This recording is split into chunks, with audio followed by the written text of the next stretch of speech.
अस्सलाम वालेकुम। कैसे दोस्तों, उम्मीद करता हूँ सब खैरियत से होंगे। आज फिर एक नई वीडियो के साथ आपकी खिदमत में हाजिर हूँ।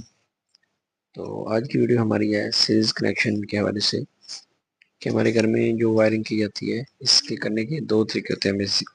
एक सीरीज कनेक्शन सीरीज तरीके के साथ और दूसरा पैरेलल तरीके के साथ।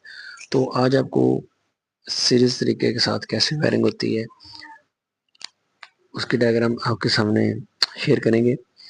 तो नेक्स्ट वीडियो में इंशाल्लाह हम पैरेलल तरीके के साथ कैसे वायरिंग होती है वो भी आपको बताएंगे।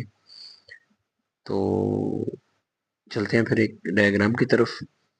तो वीडियो शुरू करने से पहले आपको रोज़ की तरह गुजारिश होती है कि चैनल को लाइक एंड सब्सक्राइब ज़रूर कर दिया करें ताकि आने वाली हर एक नई वीडियो का आपको नोटिफिकेशन मिल सके और आप इससे रहनुमाई हासिल कर सकें।